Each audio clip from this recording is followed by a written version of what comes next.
Trump se reúne con el Primer Ministro de Noruega, Aranceles y la guerra en Ucrania.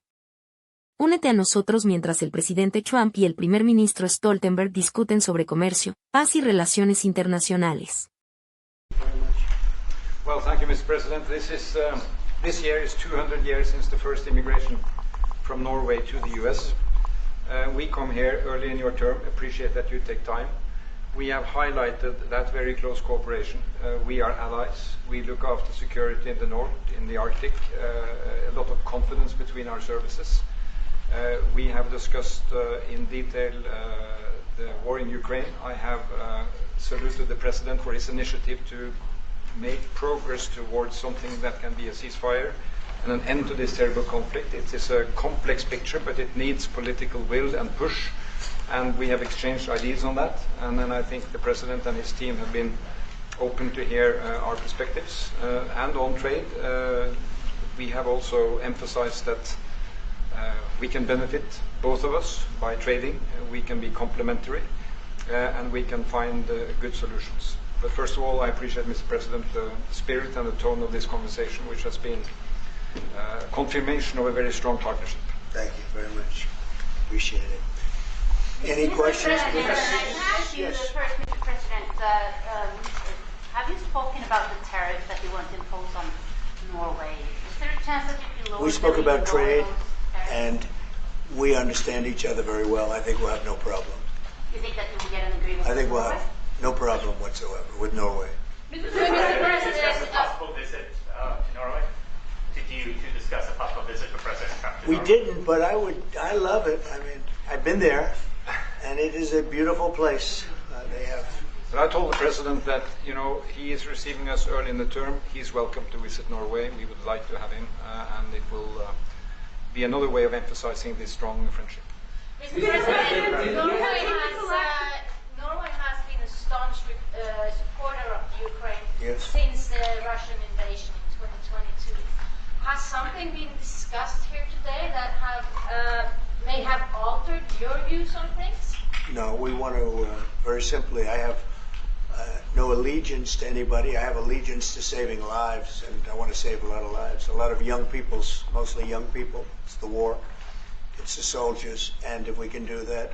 Also, as you know, I got started because the money that's been spent on this war is insane. It should have never happened. And it would have never happened if I were president. But Biden spent $350 billion on this, and it's a shame. And that's what got me involved. And then I looked at, and I see the results. It's horrible. It's a killing field. 5,000 soldiers a week on average. And we want to stop that. We both want to stop that for a lot of reasons, but I would say that is my number one reason. Do you think that you will get Russia to accept a deal that also Ukraine and Europe is willing to accept? I think so, yeah. I do. I believe they will accept, and I think we're going to get this over with. I hope so, soon. You continue to lack support from NATO allies in your goal of obtaining Greenland. How will you proceed if you don't get that support? Well, Greenland's going to be interesting, but that's for another day. I think we need that for international peace. What are you expecting of your And if allies? you don't have that, I think it's a big threat to our world. So I think Greenland's very important for international peace. Yeah, please go ahead. Mr. President, this morning in a Truth Social post, you used the words, Vladimir, stop. That seemed like a slightly different message, a personal message. What is your level of frustration with President Putin? I didn't like last night. I wasn't happy with it. And we're in the midst of talking peace, and missiles were fired. And I was not happy with it. That's what I meant, and that's, what it said. I assume that's what you mean. Sorry, yeah, if the bombs keep falling, will you consider additional sanctions toward Russia, or what will you do if President Putin does not I'd rather answer that question in a week. I want to see if we can have a deal. No reason to answer it now, but I won't be happy. Let me put it that way. Things will happen. Mr. President, why are you not putting more pressure on Russia? I know a lot of Europeans. Putting a lot of pressure. You don't know what pressure I'm putting on Russia. They're dealing. You have no idea what pressure I'm putting on Russia. We're putting a lot of pressure. Can you maybe tell us that? We're putting a lot of pressure on Russia. And Russia knows that, and some people that are close to it know, or he wouldn't be talking right now. The Prime Minister understands that better than anybody. He wouldn't be talking right now. He's talking, and we're putting a lot of pressure. I think he wants to make a deal. We're going to find out very soon, but it takes two to tango. And you have to have Ukraine want to make a deal too, and they're being hit very hard, and I do believe they want to make a deal. Mr. President, if I may, you said that the Ukraine have to give some territory to win peace, among them Crimea. Do you stand by that? And I know that the former NATO General Secretary today has told you that he does not agree, and he believes in territorial integrity of the Ukraine. How will you deal with that with your allies? And do you stand by that Ukraine have to give? Former Secretary General happens to be right here, so they can't put words in his mouth. He's been a great general, frankly. It was because that's what you are. Really, you're a general. But he's been a great Secretary General. We had a tremendous relationship, very successful, and I think he could speak for himself. He's right here. But do you still agree that Ukraine have to give some territory away to win peace? Well, it depends what territory. They've been fighting. They've lost a lot of territory. We'll do the best we can. Working with Ukraine, we'll do the best we can. But they lost a lot of territory. When you say Crimea, that was handed over during a president named Barack Hussein Obama. That had nothing to do with me, Crimea. That was 11 years ago with Obama. And they made a decision. There wasn't a bullet fired. There was no fighting. There was no anything. They just handed it over. Now they say, well, can you get it back?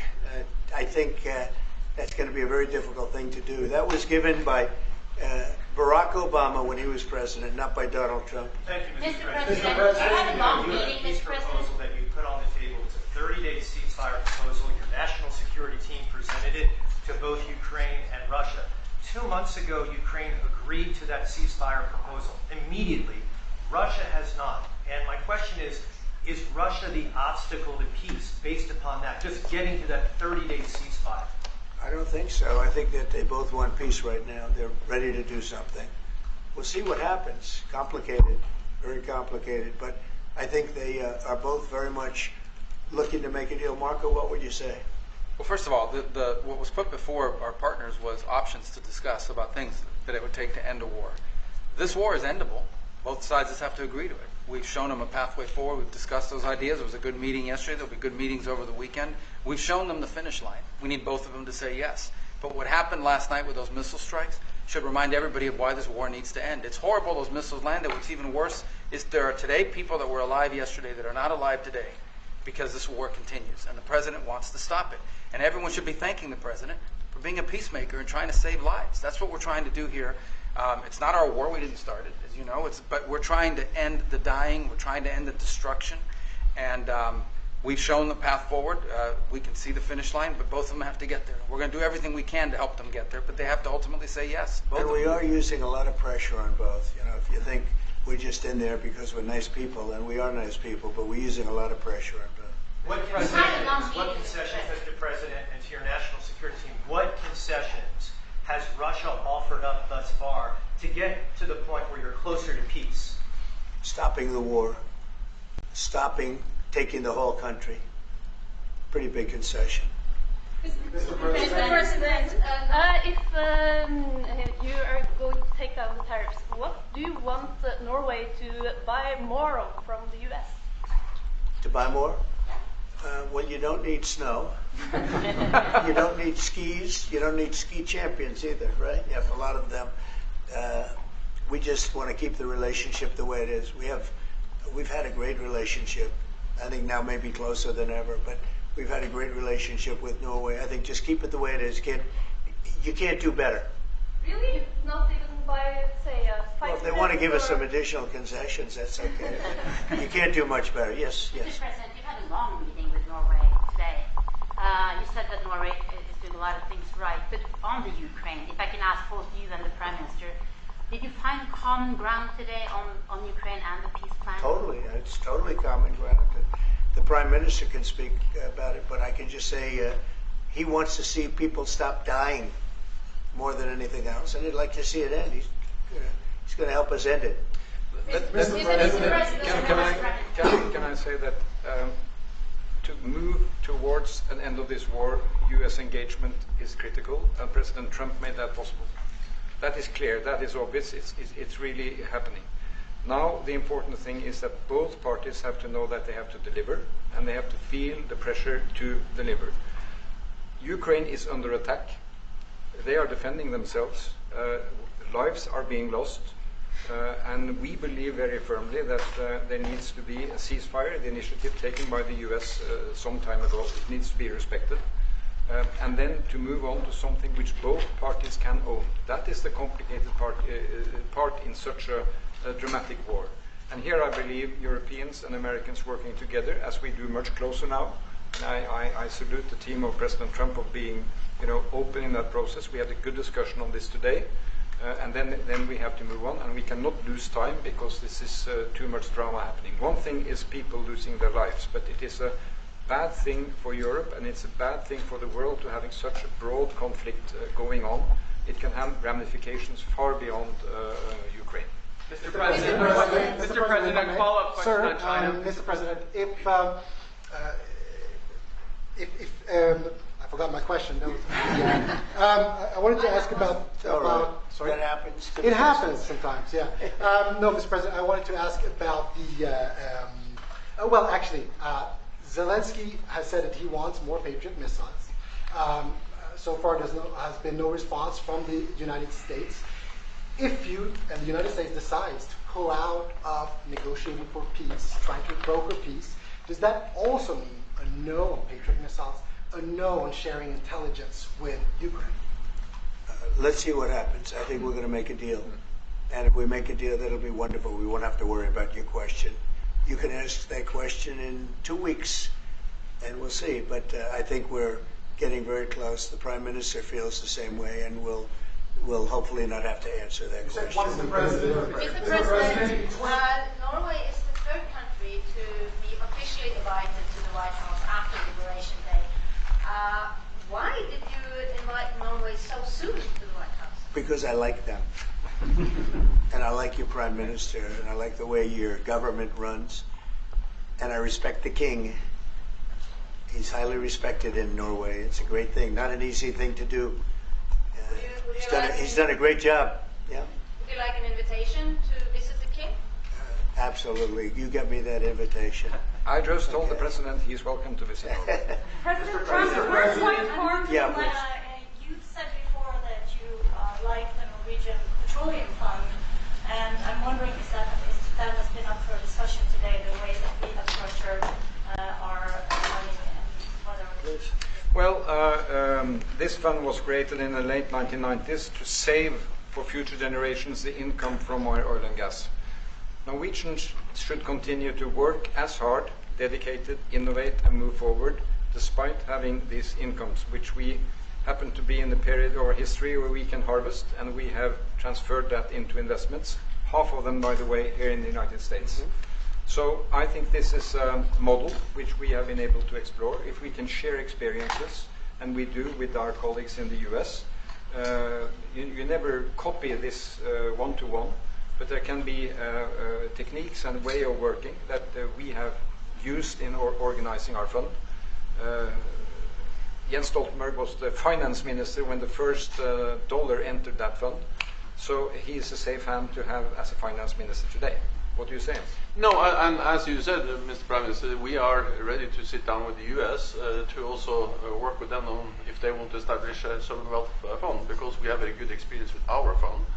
And I think that one example of how we work together with the United States is that half of the fund, close to $1 trillion US, are invested in the United States, mainly in equity, but also some in fixed income, including government bonds. So this is an expression of trust in the United States, expressed by the strong investment of the sovereign wealth fund. Then just briefly on Ukraine, since it was mentioned, we had a very good and extensive discussion about Ukraine, the path forward to peace. And as the Prime Minister said, we commend the US for pushing forward to try to find a negotiated solution. At the same time, we need to continue to support Ukraine, and therefore I'm proud that Norway has actually tripled the military support to Ukraine, and this year we will allocate close to $8 billion to Ukraine. That will strengthen them and also their hand on the negotiating table.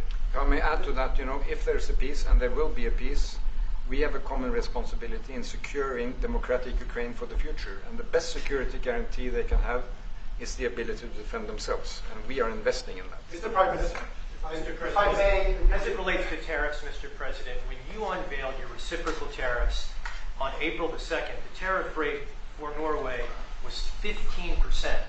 Based upon your conversations that you've had today with the Prime Minister, do you see that tariff rate coming down from what you proposed just a few weeks ago? Well, they have a great fund of $2 trillion. It's a big fund. And they don't have any debt. So I think they'd probably be willing to pay us more than that, I hope. Are the two nations in agreement of which countries? Mr. President, Yes. in 2018, your former Secretary of State Mike Pompeo called for an end to Russian occupation of Crimea. Why has this administration changed its stance on territorial concessions? Well, the war started. It would have never started if I were president. This is a war that is all wars are horrible. This one is in particular bad. And I don't know that you can ever say there's going to be a winner to this, because so many lives have been lost. Not only soldiers, a lot of lives have been lost. I think that we want to do one very simple thing. It would have never happened if I were president. Zero chance it was going to. And it didn't. People say, how do you know that? Number one, it didn't happen. We never even discussed it. I would talk to Putin about it. It was the apple of his eye. Ukraine was the apple of Putin's eye, but there was never even a thought that he'd go in. And I think he understood that I would not be happy if he did. And it was only when I got out, and when you mention what happened to Ukraine years ago under President Obama and a vice president that was also president later, unfortunately for this country, what happened is large chunks of land were given up, and it was called Crimea, and that was a big thing. That was a big moment. But this isn't my war. This is Biden's war. This is a war that Biden was president when this war happened.